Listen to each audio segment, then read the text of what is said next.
All right. Welcome to the MMA Fight Game Podcast. We are live in our brand new MMA Fight Game Podcast studio. We are here with two GOATs of the MMA scene, especially in the U.S. Northeast. We are here with matchmaker extraordinaire Rick Caldwell of Combat FC and also legendary owner, manager Joe Cav, aka Joe Cavallero. They have a massive fight card June 16th, live from the Shriners Auditorium in Wilmington, Massachusetts, called Combat FC 4, which is tickets are still available, although I know a lot of tickets are moving super fast. So if you want to see some future stars of tomorrow, you want to jump on that live. If not, it's also available free, or not free, excuse me, on UFC Fight Pass for a subscription, $9.99 a month, or if you want to save a couple of months, you can pay for the year subscription as well. Gentlemen, thanks for joining us. I truly appreciate the time. How are you? Thanks, Dan. Hey, just one note, when you said that it was on Fight Pass, we actually we have, so the UFC Fight Pass Facebook, right, has like 8.1 million people following it, and then they have the YouTube channel, and we actually do I guess we're not calling them prelims. What are we calling them, Rick? Featured bouts, I think is probably a better way to put it. So they're not prelims because they're really good fights that could be on the main card. But so we don't like to refer to them as prelims. I know Rick has a thing about that, but they're featured fights. So they're actually really good fights to do as a lead in, right? So we want people to tune in, check it out for free on UFC Fight Pass Facebook. And that's an hour. It starts at 7:00. And then if you're interested in the fights and you like what you see, you can tune in on UFC Fight Pass, and that's a subscription base, but it's well worth it. I don't pay for Netflix. I don't pay for any of that stuff. I steal them from my brother, but I don't even watch that stuff. I watch the fights all the time. You know, I watch. I was subscribed to that bare knuckle fighting, which is unbelievable. Yeah, you love that. Yeah, it's just cool, man. So I watch that. I watch the UFC, and there's always a good fight on. But I go back and I watch a lot of stuff from back in the day because, some of those fights back in, Chuck Liddell and, Matt Hughes and all those guys are the best. You know what I mean? You go back and watch all that stuff, rewatch it. It's always fun. So it's always on in the background of my house. Most people put the news on it. I find it so depressing. I just put the fights on and I listen and catch up on those. Just like Marcus Davis. You kind of know a guy named Marcus Davis, don't you? Oh, yeah. Marcus is the best. Yeah, absolutely. So going off the prelims that you had mentioned that are going to be on Facebook and YouTube on the UFC, gentlemen, what are the two bouts on that portion of the card that night that people should watch? Have we figured that out, Rick? So still working on that. So there's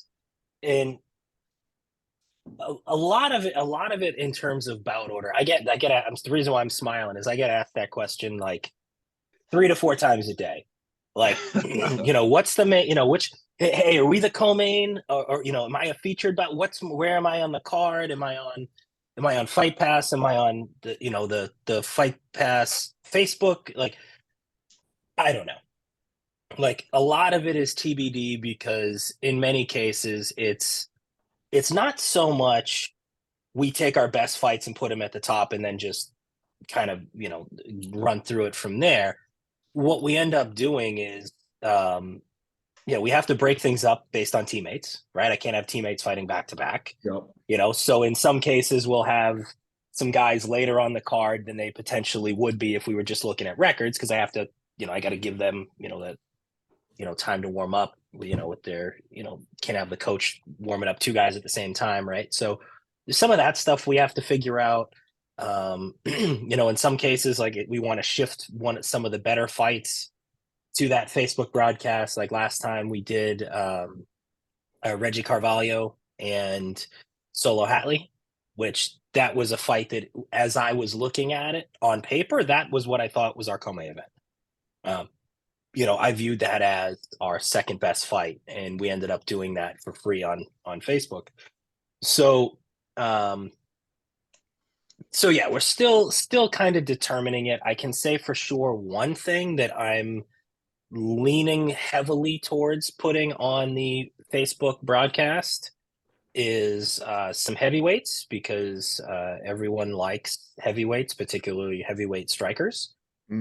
So we've got Jorge Vega fighting Alex Davidson, and that's gonna be a whole lot of fun. You know, they're both big heavyweights who like to throw leather. So it's that'll be a fun one. That'll be a fun one for everybody to check out. And yeah, as far as the others, I'm still on the fence about exactly what's gonna be on the Facebook portion and what's gonna be on Fight Pass. And we, you know, we're in a place now where I've got 10 total fights that I want to have on one portion of it, and I don't think we probably have like 9 spots. So I'm still trying to figure out exactly which ones are gonna make it and which ones aren't. I'm sure I'll lose a fight between. You know, that's why I'm not racking my brain too much about it. Yeah, that's the other thing. That's the other thing you got to worry about is losing a fight. You know, we everything's, you know, we start filming stuff for TV and we start putting all those packages together and doing all that stuff, and then next thing you know, somebody backs out and gets hurt or doesn't make weight, or you know, 1,000 different things could happen. They don't, medicals don't get in time, or whatever that is. But you know, we try to stack that first free portion. We really want to get people interested and get you sitting down with a beer in your hand and not planning on going out. And then once you start watching, then you're going to tune in. It's $10. It's so cheap. It's you know. And then then you get a month's worth of stuff. I mean, it's real easy to cancel. I personally, like I said, I love it. I would never cancel, but that's the one subscription that I actually pay for that I feel real good about. Yeah. Now we highlighted you today, Rick, when we talked like a month ago or so about that 21 to 14 day window. A lot of things has changed. Obviously, Jonathan Piersma is out because of a torn ACL. Pompos Gregorio got the call up to the big show with the Dana White Contenders Series. He's fighting in week 2. Now you got you announced, actually you allowed Nate to break it on my podcast, which I appreciate as well. A lot of views on that one for sure. Where you have Nasty Nate Garib versus Jair Jr. Talk to me about that fight coming together. And then also, I'm not familiar with Jair. I'm actually trying to get Jair on a podcast with me tomorrow. But from talking with Nate Garib, he's a star. Like he talks well. He's a good-looking kid. He's got a good head on his shoulders. He's helping his wife get his green card. She's got her green card. He's got a story that I definitely think, Joe, a good friend of yours, Dana White, would definitely be attracted to, because I think that kid has the future as well. So kind of talk to me about, you know, that fight coming together, Nate Garib and also Jair Jr., who is now, you announced today, who is the main event for UFC 4 on June 16th. Yeah, absolutely. So I think everybody knows. I think everybody knows Nate Garib. Everybody in New England anyway, right? Like he's really fun. He's a fun personality, big personality. Like he's in the cage. He's kind of got some of that, you know, Nick and Nate Diaz in him. You know, he talks a little shit. You know, he tends to bother people. You know, I've tried to offer fights to you know, teammates of prior opponents, and they've turned it down, saying like, you know, we don't like that guy. We're not going to share the cage with that guy, you know, and they just get all huffy and puffy about it. Like, oh, he's disrespectful, right? He's fun. You know, like you could say he's disrespectful, but like this isn't Taekwondo. You know what I mean? Like you're going out there and fist fighting each other. Like, like if he gives you the finger in the middle of the fight, like it'll be okay.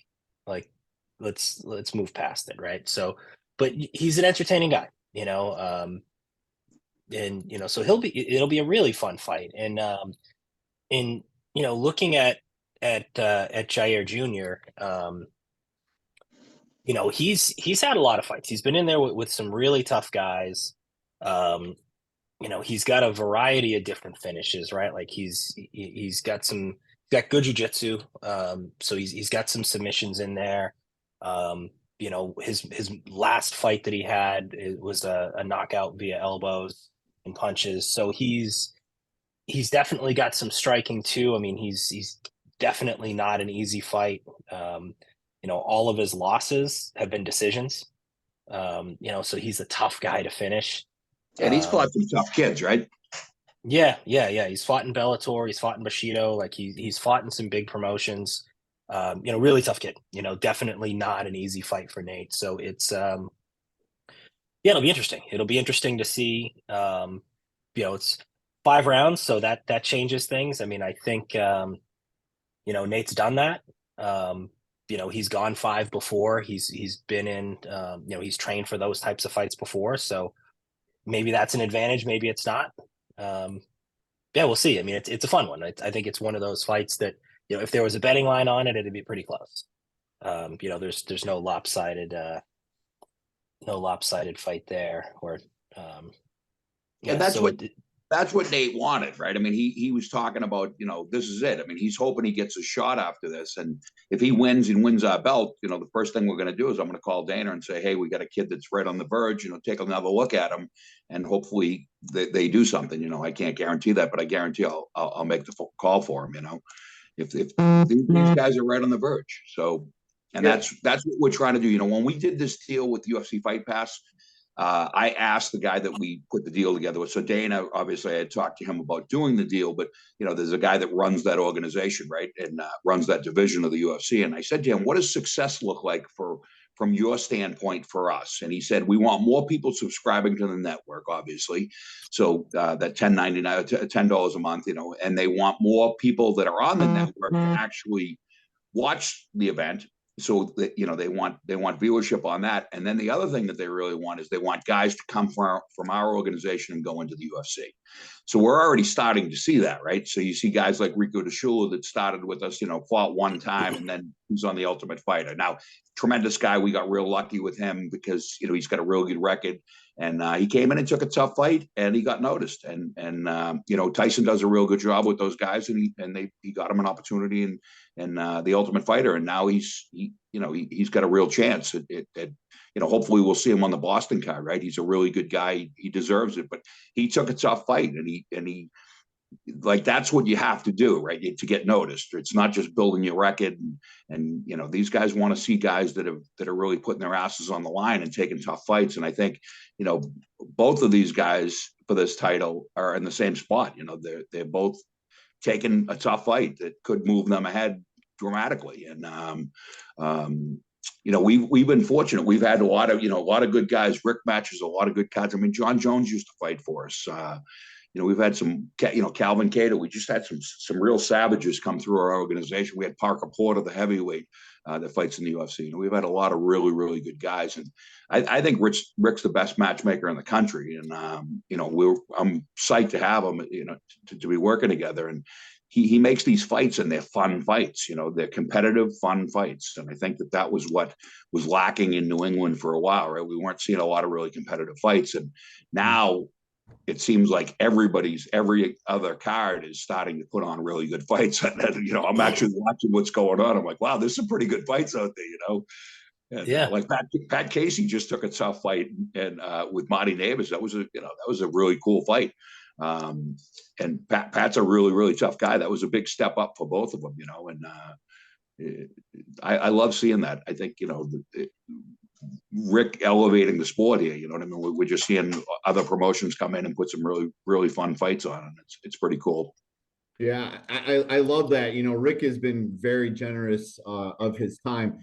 Just want to piggyback off a couple things that you both have said.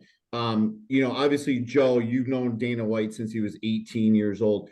Do you guys see, from your standpoint, from a matchmaker ownership standpoint, guys and females know that relationship and kind of want to be on your card because you have that relationship with Dana White?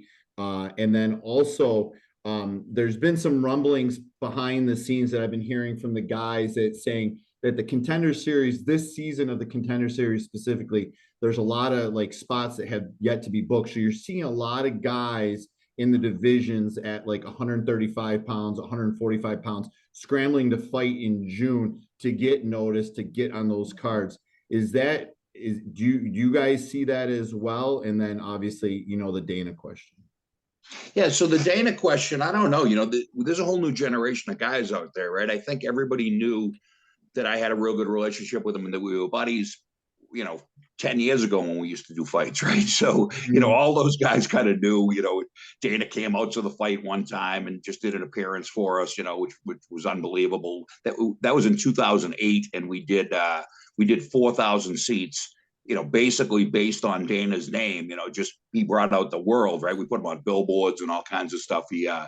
I asked him, I said, I'd really like to have you come out to the fight and I'd like to be able to market it. And he said, yeah, whatever you want to do. So I called him back and I'm like, hey, I'm getting ready to start spending some money on marketing. And he's like, yeah, whatever, Joe, no big deal, whatever you want to do. And I was like, okay. So I got the picture of the billboards that I put up and I texted to him and I said, hey, this is my idea or whatever I want to do. Are you cool with that? And he's like, yeah, I'm 100% cool with it. So that was in 2008. Nobody even knew who he was. And we sold 4,000 tickets. Awesome. Everybody at MMA knew. But so I think these younger guys that are just coming up, like when we started, right, we had a hard time getting guys for the first fight. Rick was up against it. I was sending messages on Facebook to everybody and Instagram and all that stuff. And, guys that I thought were really good. And my plan, just to lay it out there, is I wanted to go steal everybody's fighters, right? I said to Rick, let's go after all the top guys in New England. We'll steal them from all the other promoters, and we'll pay more, and we'll do all this. And then Rick said, you know what? That's going to piss everybody off, and we don't want to do that. Mm-hmm. And we'll grow our own talent. We'll get guys that'll come in, and then everybody will want to fight for us when they see what we do. Yeah. And I thought about it, and I was like, you know what? Rick's a really smart guy, and he comes up with some really, really good ideas. And I said, yeah, let's do that then. So that's what we did. And we built our own guys, guys that are up and coming, Mike Bulger, Leo Ladera,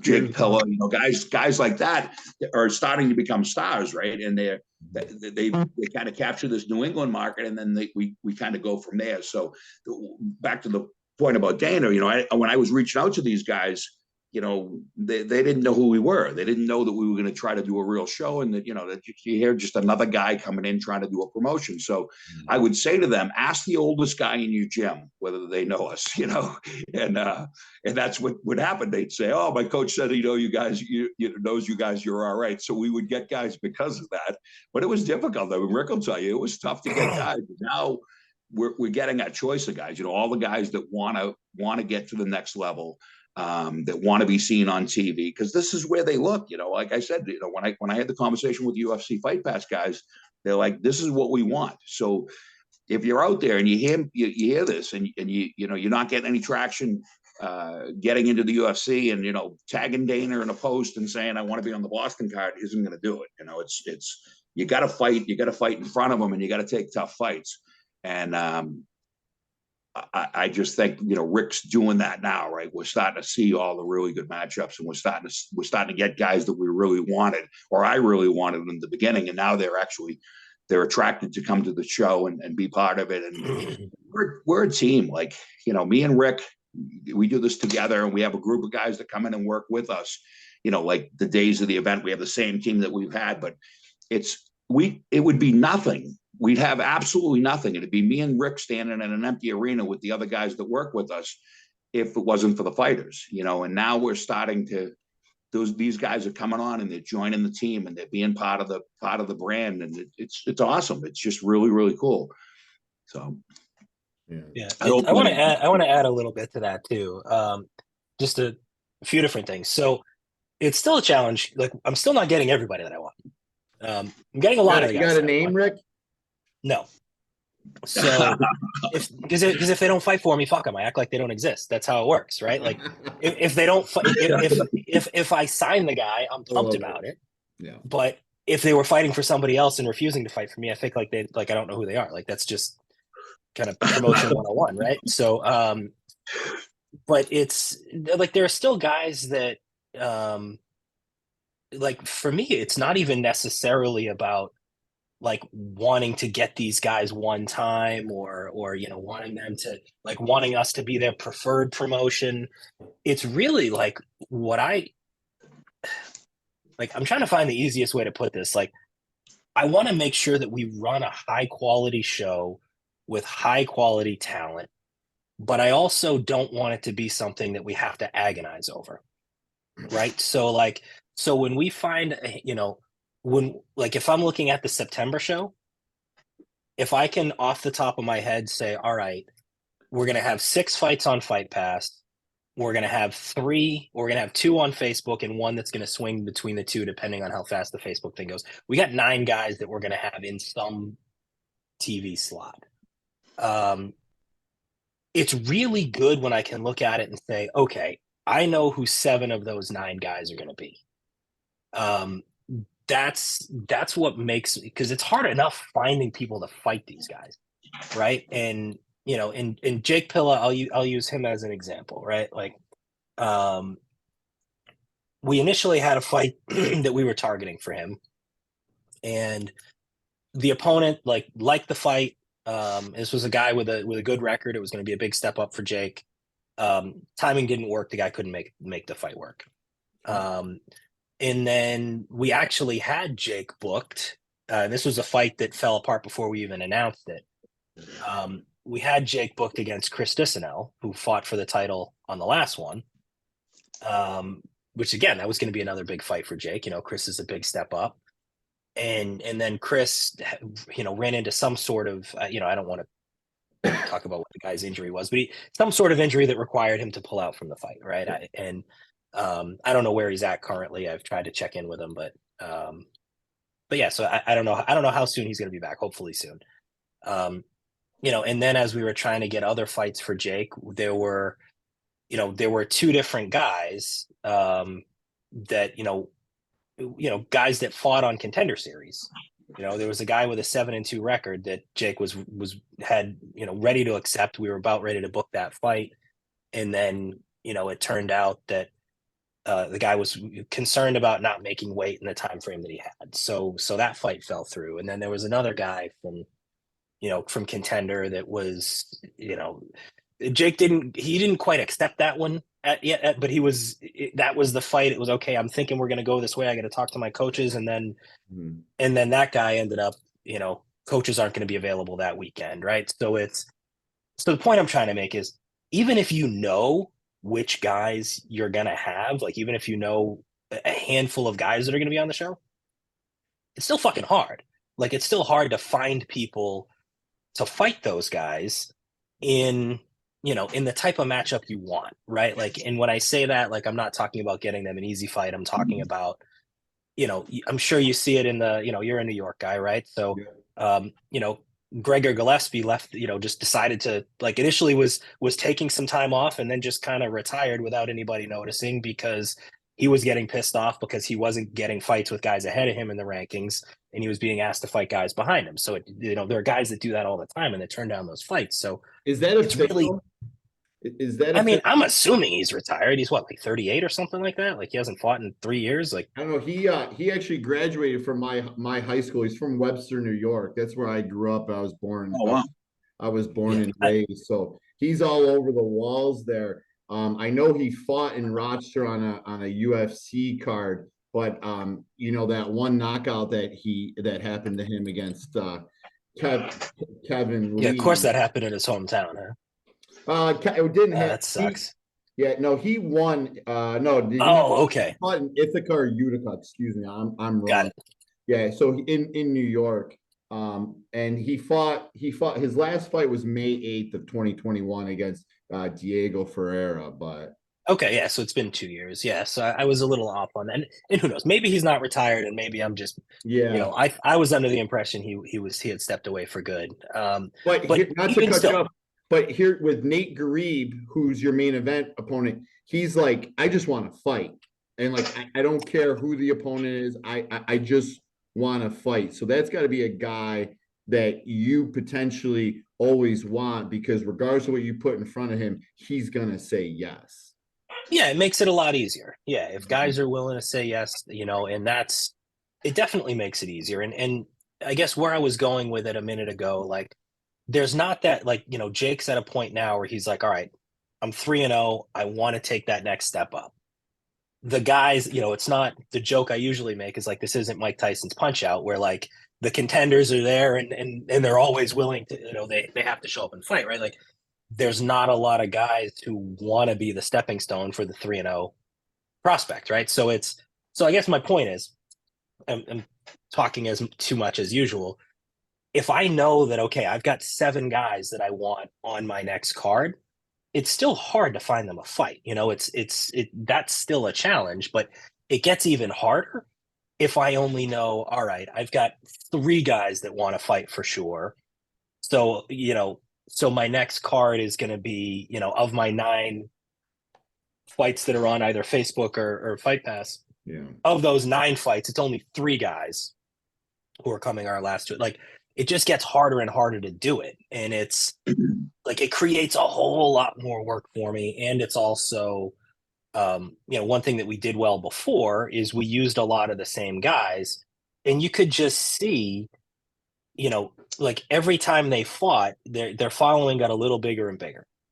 Like, it's very rare that someone will fight for us and, like I'm making up numbers here. Let's say they go out and sell 50 tickets in their first fight. Mhm. If they win and it's exciting, and then they come back on the next show, they sell more than 50. And then if they come back the one after that, they sell more than that, right? So it's not even just about ticket sales. I'm just looking at it from like our crowd starts to realize who they are. When we send out press release saying, like I sent something out last night on Instagram saying Jake Pilla's back, right? Like, we're announcing his fight this week. Like, that gets a lot of traction because our fans remember who he is because he's fought for us on the last 2. So I guess, like, so when I say I'm not necessarily, like, we may be getting some of the guys that we want and a lot of the guys that we want, but they're not, like, there's a lot of guys who still kind of want to jump around based on what dates are available, and maybe this one's a little closer to my house, and maybe I'll take a month off and then I'll do. So I'm still not at the point yet. Like, if I'm looking at it as, like, what can I do to improve things for Combat FC, and like, what are my goals for the promotion? Like I think something that we still need to improve is getting more guys who are consistently fighting with us. That's something that I'm trying to do, and we're getting there. We're also not, I mean, the other shows are doing a phenomenal job with amateurs. And I think part of that's necessity, right? If you're in a smaller venue, like, pro fights cost money, amateur fights don't. So if if you go out and put together a card that's got 10 amateur fights and 3 pros, that's a pretty inexpensive fight. Whereas I think I'm at, earmuffs, Joe. I think we're at 13 professional fights and 3 amateur. So that's a little. Yeah, that's a little more money, right? Like, like, it's a lot more money.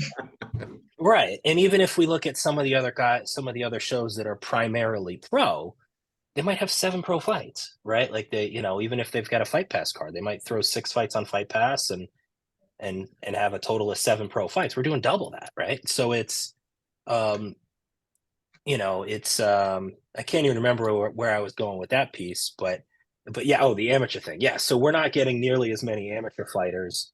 Even with some of the gyms that I talk to, they'll give me their pros and, like, I'm going to send my amateurs down to these other guys. And it's like, all right, well, I just want to make sure that, like, you're not really doing me any favors by not giving me your amateurs. Like we need amateur fighters too. Like, my goal would be, I would like to have 11 pro, 5 amateur. And I think that's a good number in case we lose some stuff on fight week, because it's kind of challenging up in Massachusetts to make, like, dramatic changes to the fight card in the last week. So it's like they're pretty flexible if something crazy happens, but they kind of want everything locked in a week in advance, which I totally get. So I want to make sure that if I lose fights, if I lose 2 on fight week, I want to make sure that I still have 9 fights that I can put on TV, right? And they have to be pros. Like, Fight Pass doesn't want amateur fights. So I don't know that I'll ever get any less than 11 pro fights, as long as we continue to do the Facebook broadcast. So that's, which we've done really well with. That was very successful. We did really 143,000 views. Yeah, that was the last time you looked. I mean, that was wild success. I mean, to introduce our brand, and that's the whole thing, right? Me and Rick are constantly trying to brand everything. We want people to, we talk about it a lot, me and Rick. Our goal isn't to be the number one guys in New England, right? I think we're already there, but our goal is to take this thing over. I want everybody wearing a Combat FC t-shirt the way they wear Red Sox shirts. I want everybody in a baseball hat. I want to be the mixed martial arts in New England what the Red Sox are to baseball. And that's really where we're going. And it's not, I don't just say that like that's what we, I wouldn't do this if I didn't think we could do it. The sport itself is enormous. It's so big. You saw the deal with the UFC and WWE. It's just incredible, the opportunity. I mean, that's a $22 billion deal.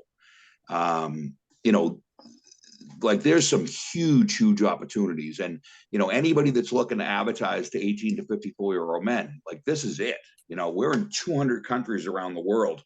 On every continent in the world, we're broadcast, and then through the social media, and then we get guys like Bekzod that we just signed. There's 43 million people in Uzbekistan. They're going to tune in. They don't have the Red Sox, they don't have the Celtics, they don't have the Patriots, and the Bruins, and all these teams to follow. They have soccer, which is enormous over there, and they have wrestling and boxing. And Beck was a 3-time. Athlete of the year, and he was athlete of the year last year. Excuse me, he won the bronze medal in the Olympics.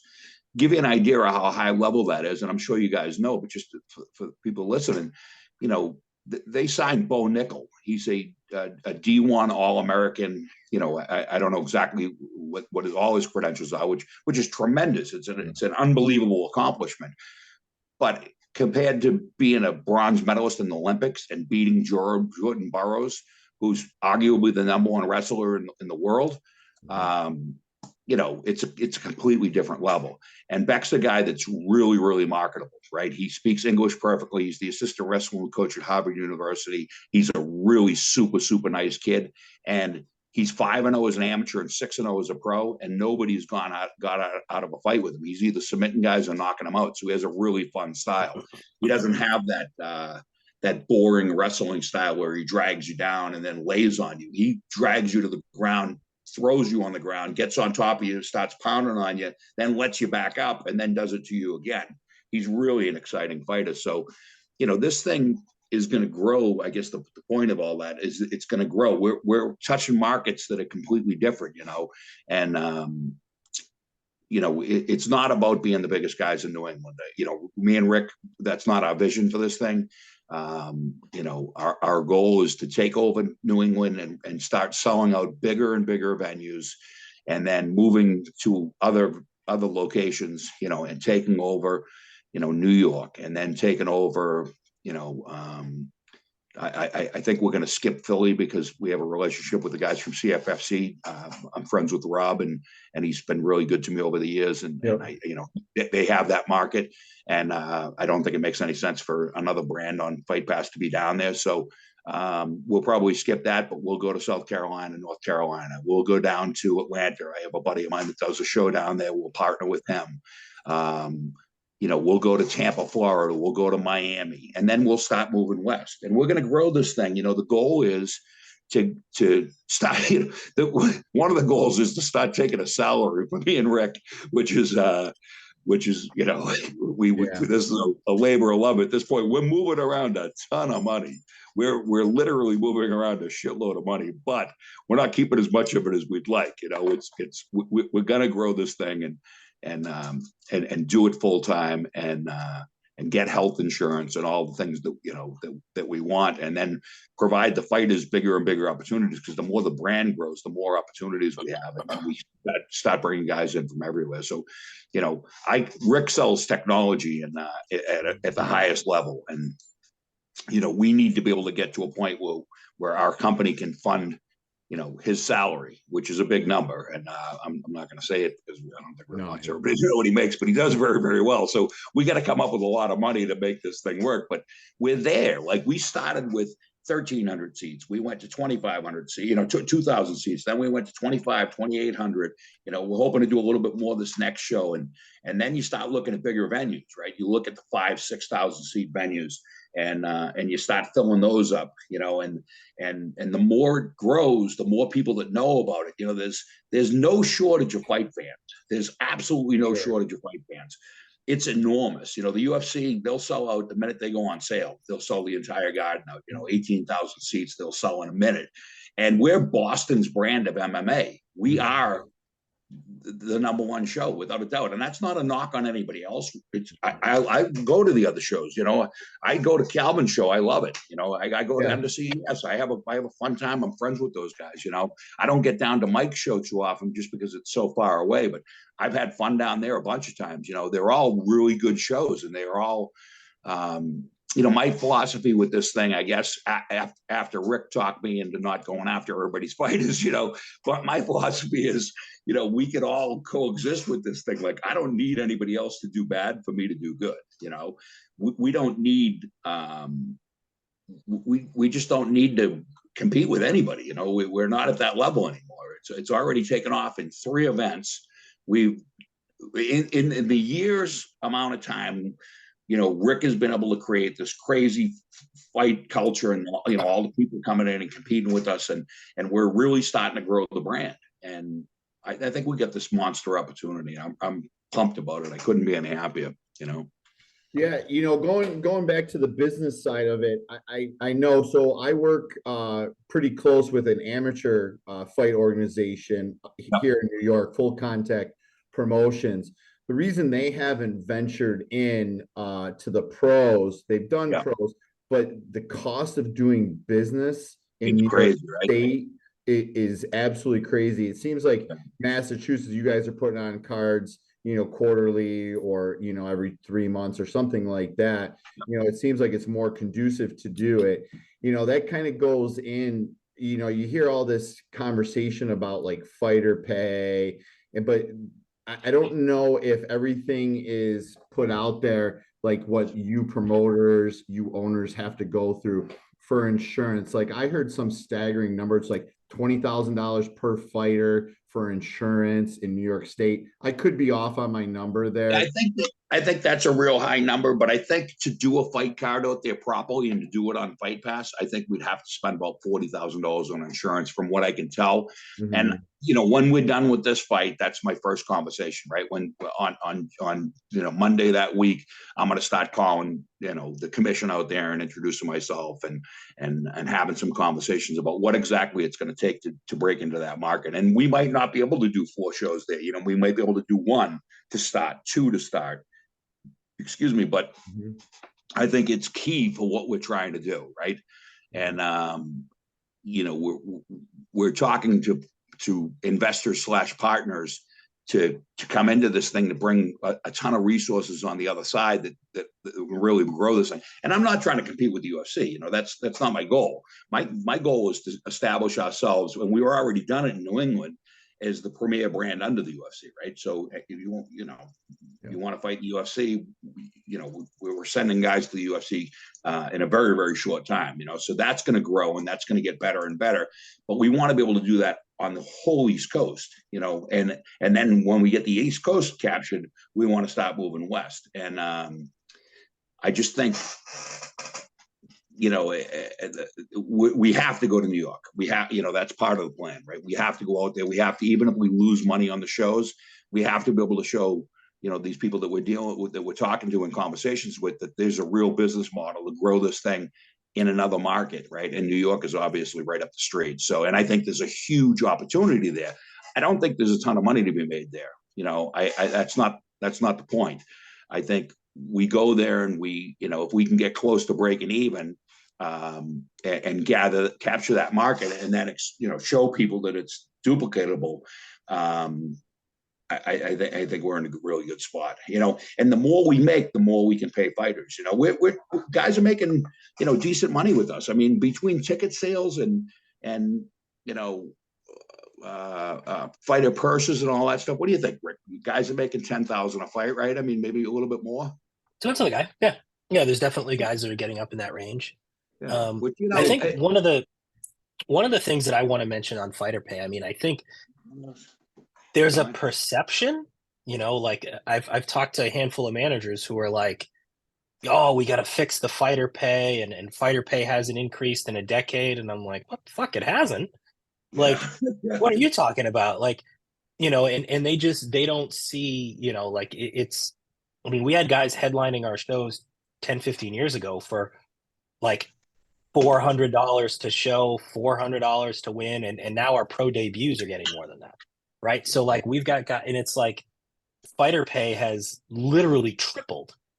But it's like, but they look at it like it's still not a big number. Well, no shit, it's not a big number. Like I get that it's like, it's easy to say like, oh, you're getting punched in the head for a living and you're only making X amount of dollars. And it's like, well, yeah, like, but there's like there has to be a value for, like, you can't expect us to just work for free, right? Like, because yes, being getting punched in the head is absolutely, like that's a more difficult job in my opinion than being a matchmaker. But yeah, I did it in the gym for free for years. You know what I mean? I was never a pro fighter, but like, me and Marcus used to talk about it. Like, if they paid Marcus Davis $0, he would fight professionally. That's what he does. He's a fighter. He just, these guys, it's like that's a bad way of looking at it. But like, this is what you do. Like I spent, a lot of time in the gym and a lot of, punches to the head and the fact that it's coming around and that there are these opportunities when you go to the UFC and to make real money. These guys everybody's getting paid. You go to the UFC, if you do the math on that, there are guys making $150,000 a year. I don't know. That's pretty good money to me, and those are guys that are just coming in. If you win and you get some bonuses, I mean, there's some money to be made in there. And if you do the right thing with the money, I know it's a pain in the ass because you got to pay your manager and you got to pay taxes and you got to pay all that stuff, but everybody does, And I think if you do the right thing with the money and you set yourself up and buy some real estate, which I suggest to all of our fighters. Through you, right? I'm sorry? Through you, right? No, I don't. I've never been on that end of the business. I buy and sell for myself. So I'm not a realtor or anything like that. Okay. I believe in it. I just believe that,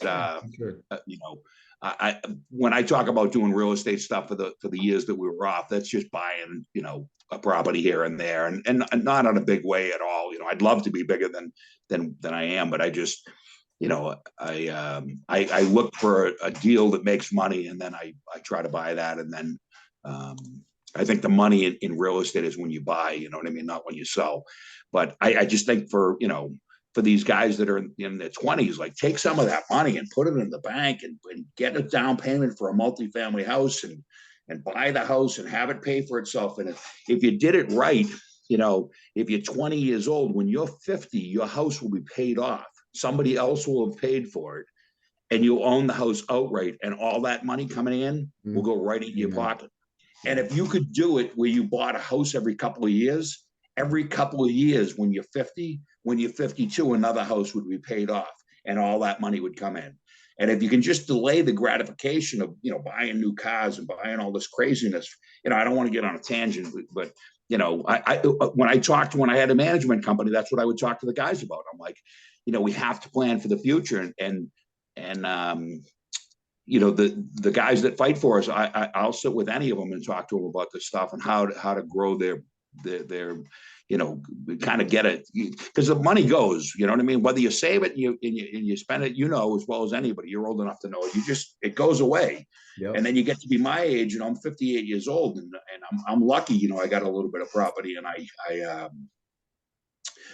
have the opportunity to do what I love. I tell you what, I can't say enough about that. Like, this is a blessing. Like, me and Rick, as much as it's a pain in the ass, and it is a real pain in the ass, we have a lot of fun. We really both enjoy this. And we used to fight like cats and dogs. Like, literally, we'd be telling each other to fuck us. Rick would be like, fuck you, I'm never doing this again. I fucking quit. And then the next day he'd call me up and he'd be like, okay, we just kind of skim past it like it never happened, and then we're at a point now we don't even argue. We just it's his company as much as it is mine. You know what I mean? I take his advice on absolutely everything that goes on, and he's always got a really good viewpoint on it.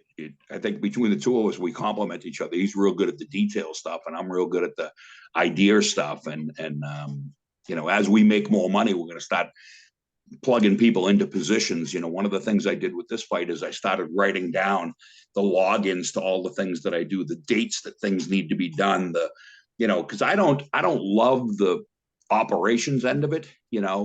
I don't, Rick doesn't love the medicals and the getting contracts to people and making them sign it and all that stuff. That's not the fun part. The fun part's the matchmaking. The fun part is putting the fights together and building this card that you care about, and you put on these incredible fights. And for me, it's the business part. I love the business part. Like, we were talking about it. I think, Dan, I said to you the other day, I get the graphics guy sends posters, and I'll open the posters and then I see who's fighting. Rick doesn't even talk to me about it, right? I'll open it up. I'll be like, oh, that's a great fight, And but if it didn't get emailed across my desk, I wouldn't even know about half the fights. The bigger ones I tend to care about. The guys that I have relationships with, I tend to care about. But I find out.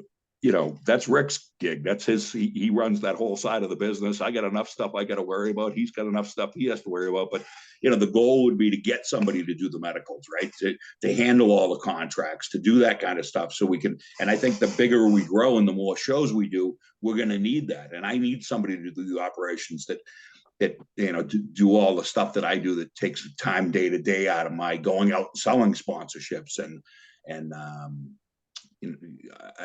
there's such a big opportunity just in sponsorships, right?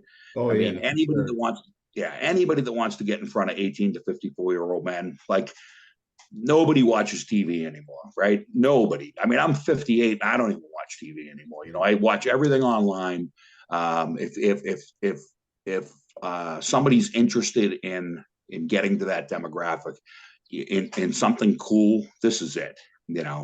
I talked to one of the guys, one of the motorcycle dealers. It was a Harley Davidson dealership. And, I said to the guy, this is the demographic. This is kind of what we do. And he said, I have no interest in it at all. And I said, what part of 18 to 54-year-old men are you not interested in, right? So I'm the last guy that's going to buy a Harley. I'm the last guy that still thinks it's cool to have a Harley. Like, you got a whole generation of kids that don't see any coolness in it at all, right? And that you have to go where they are, right? You have to be part of what they're a part of, and this is it. It's the third most popular sport in the world. It's crazy. Yeah, so it's like helping build the community. Somebody here that I work closely with, it's being part of the community, making it a better place, the community supporting that. But just a couple things I want to touch on.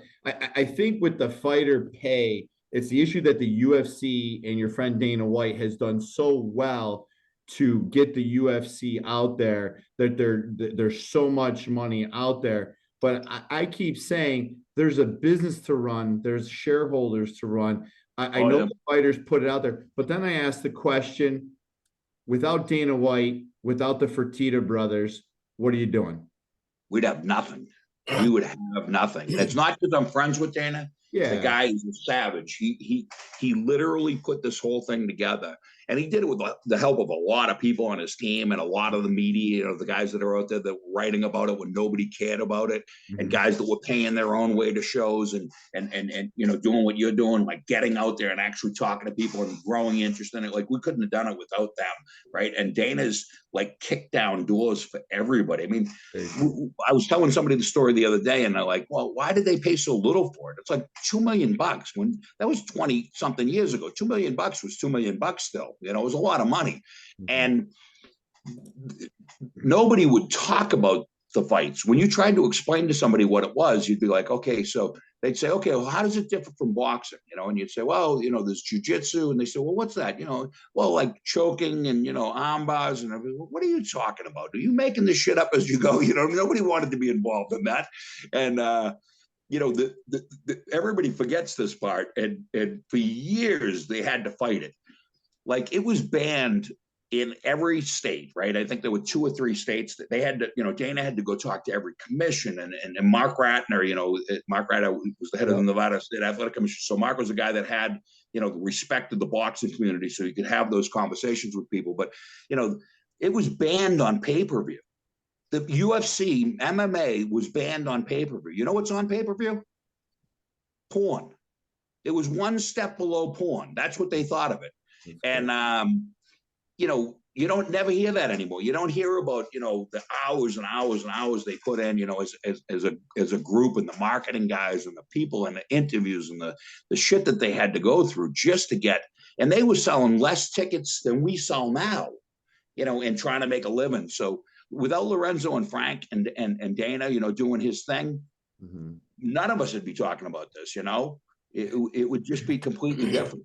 Yeah, going to that, when from what I hear about the purchase is that they basically got the name, the cage, and that's it. And then those boys who are smart as all hell, they bled money. Like, it was like a 12th hour or 11th hour phone call with Lorenzo and Dana, where Dana had said, hey, we need a little bit more money. And Lorenzo's like, hey, let's sleep on it. Then that Griffin, Stephan Bonner, and that's when it went to the moon.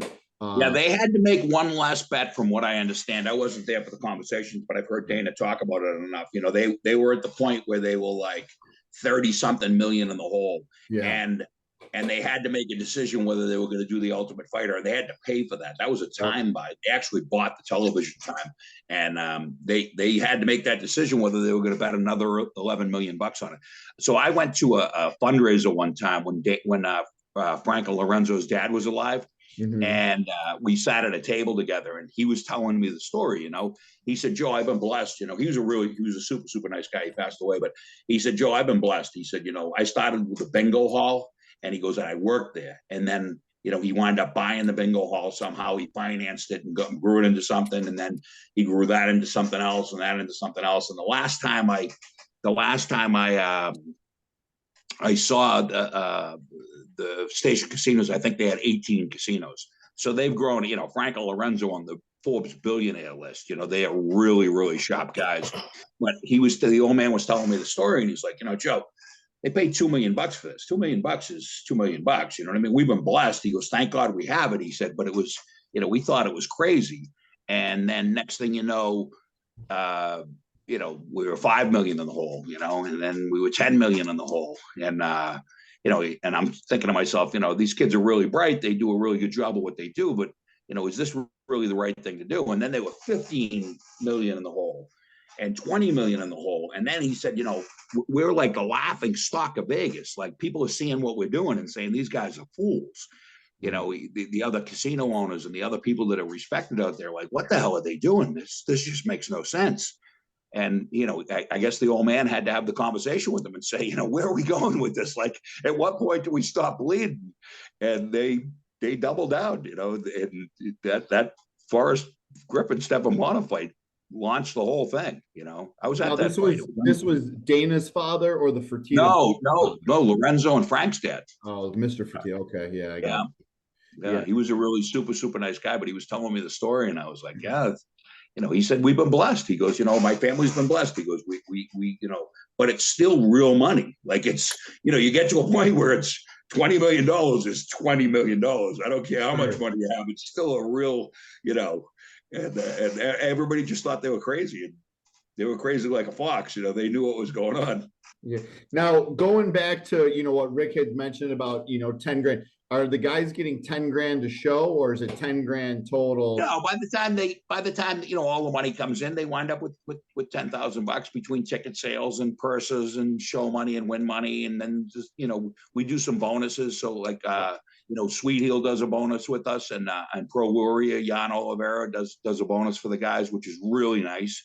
These guys getting $1,000 bonuses. I mean, that's something different that we do that I don't see anybody else doing, and we're in a good position to do it. So, they're getting a lot of advertising on Fight Pass for it, so it works out good.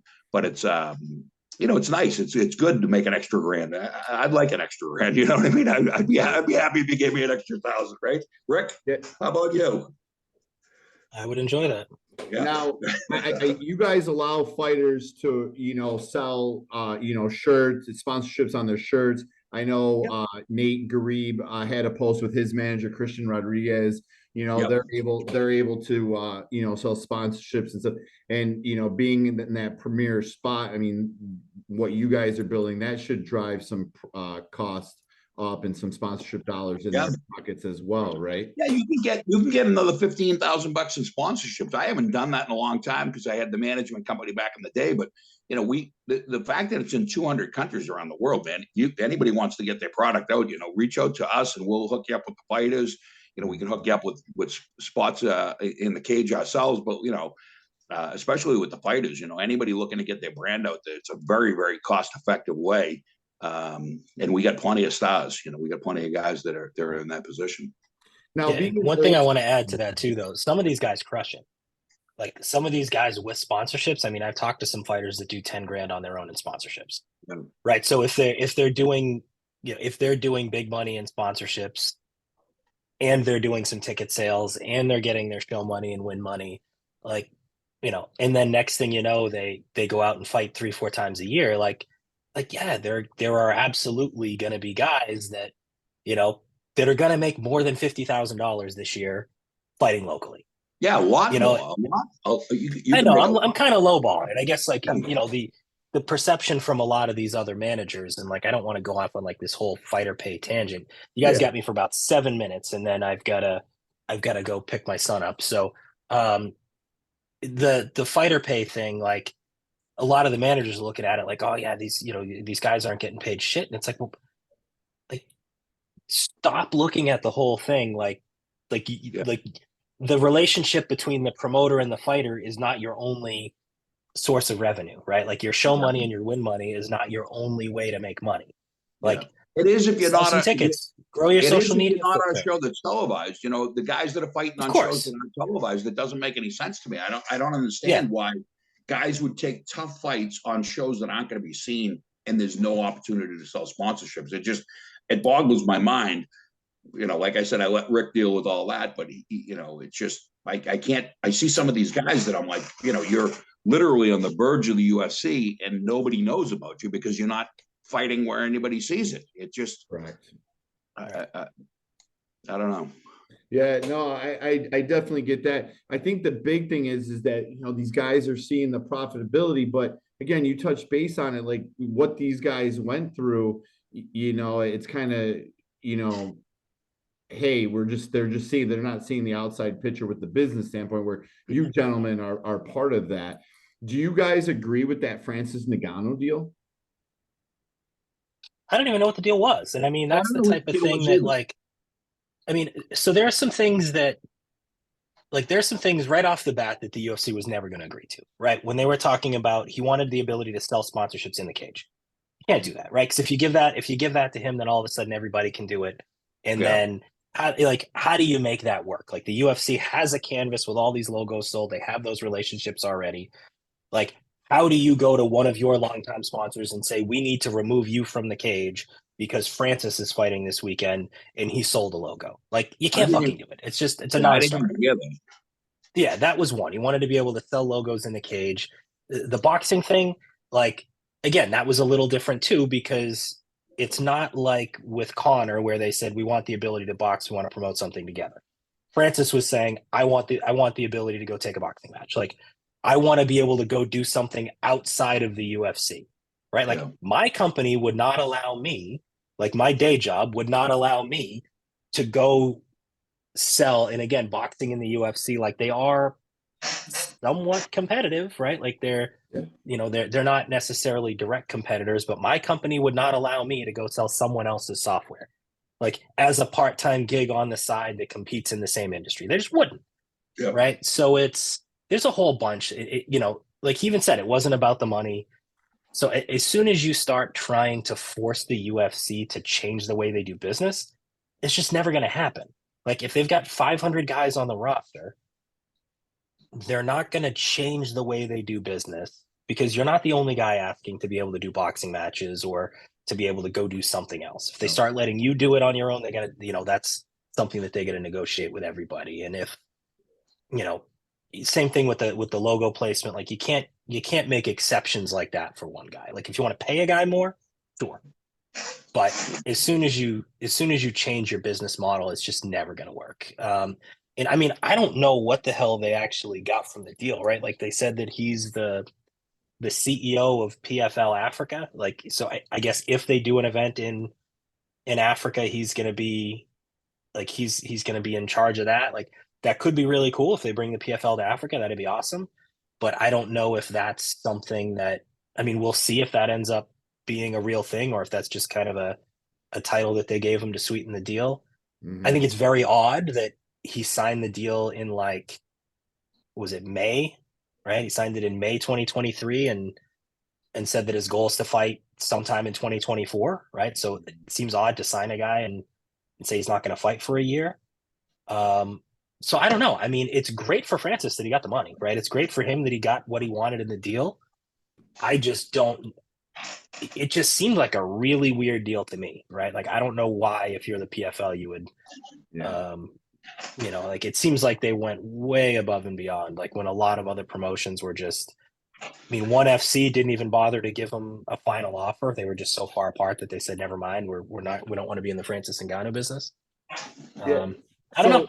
Yeah, so I know you got to go, Rick, and you guys have been very generous with your time, which I appreciate. I want to just touch base. The reason we're here is Combat FC 4. Joe, your buddy Dana does a big thing called "If You Don't Know, Now You Know." Obviously, Rick, you being the matchmaker, give me 3-4 fights that people should definitely tune in on June 16th. On Fight Pass, or come see it live at the Shriners Auditorium in Wilmington, Massachusetts, that are can't miss fights that you gentlemen both have high hopes for. Yeah, absolutely. I don't know if I'm going to count out 3 or 4. I'm just going to kind of run through a whole bunch of things that I'm excited about. So, okay. There's a bunch of really talented fighters that we haven't seen in a little while that are making a comeback on this show. So Cameron Lachinoff hasn't fought since he was on The Ultimate Fighter. He's back, and his new opponent is Sam Watford, who's a guy that they fought to a split decision handful of years ago. So that'll be a fun fight. The first one was a lot of fun. Cameron Lachinoff is a guy that had a win over Billy Goff, among many others. Yep. He was viewed as the top welterweight in New England. And, he's not a guy that's super old either. So it's, he's looking to come back and kind of show everybody that he's still that guy, and he's looking to ultimately get to the UFC. So I'm glad to see him back in the cage. A fight that we haven't announced yet. I'll, break a little more news on the podcast. So Dylan Lockhart is someone that hasn't fought in a handful of years since he was on Contender Series. So he was one of the hotter prospects in the area for a while, went on Contender Series, lost the tough fight on Contender, has taken some time off, and he's back. Real exciting fighter, high finish rate. He's fighting a guy named Patrick Benson out of Washington State, and Patrick's a guy that does nothing but take tough fights. And no different here. He was looking to welcome Dylan back to the cage. So it's gonna be a dogfight. That'll be a really fun one. So again, those are 2 guys that sounds good, Rick. That's the first time I've heard of it, but right, exactly. I haven't seen that poster come across the desk yet. Yeah. So I got a scoop. Combat FC. Yep, absolutely. So that's one thing that I really like, is when we see guys that have been out of the cage for 18 months, 2 years, that have kind of gone to that level. Like that was the same thing with Rico. When Rico came back, he was on the on Contender Series. He lost his fight on Contender Series, dealt with some injuries, came back, picked up a win, and then got a shot on the Ultimate Fighter. So like guys like Lachinov and Lockhart, they're looking to do the same thing. The Randy Costa fight, I don't know how anyone could not be excited about that. Yeah.